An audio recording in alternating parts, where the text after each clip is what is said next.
Интернетте музыка харамба деген пікірталас қайта басталды. Мені мұқият және соңына дейін тыңдаңыз. Мен бұл мәселеге Алланың шариғатына сәйкес нүкте қоямын. Дінші ғалымдар мен сауатсыз сектанттар музыка харам деуде және дәлел ретінде мына Құранның аятын келтіреді. Адамдардың арасында басқаларды Алланың жолынан адастыру үшін күлкі сөздер сатып алып, оларды мазақ ететін біреу бар. Оны қорлайтын азаптар дайындалды. 31 сүренің 6 аяты. Дүмшін адамдар бұл аяттың түсіндірмесін, орысша айтқанда толкованиясын білмейді, ұқпайды. Бұл аят Надыр бен Хариске жіберілді. Ол құл әнші әйелді сатып алып, оған исламды мазақ етіп ән айтуды және Мұхаммед пайғамбар саллаллаху алейхи вассаламды қорғауды бұйырды. Адамдардың араларының жолынан адастыру үшін. Мұнда барлық адасқандар туралы емес, жалғыз адам туралы ғана айтылады. Сондықтан мен Құранда музыкаға тыйым жоқ деп батыл айтамын. Ал дінші ғалымдар мен сауатсыз сектанттардың пікірі олардың қиялы мен шатпырағы болып табылады.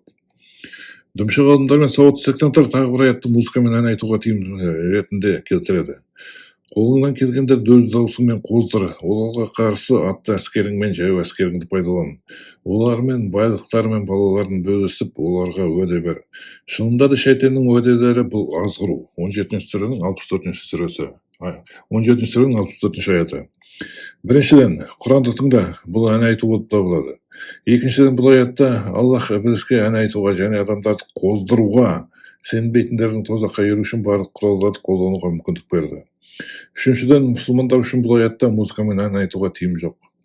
Сондықтан жанды тыныштандыратын ән мен музыканы аздап тыңдауға болады. Бірақ уақыттың бәрін соған жұмсап, шайтанның артынан еріп кетуге болмайды. Ал шайтанның адамды қоздыратын музыкасы мен әнін тыңдауға тыйым салынады.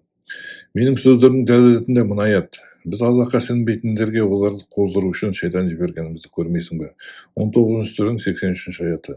Әрі қарай жалғастыруға болар, бірақ мен сіздерді жалықтырғым келмейді. Өйткені көптеріңіз аяғына дейін тыңдай бермейсіз бәрібір.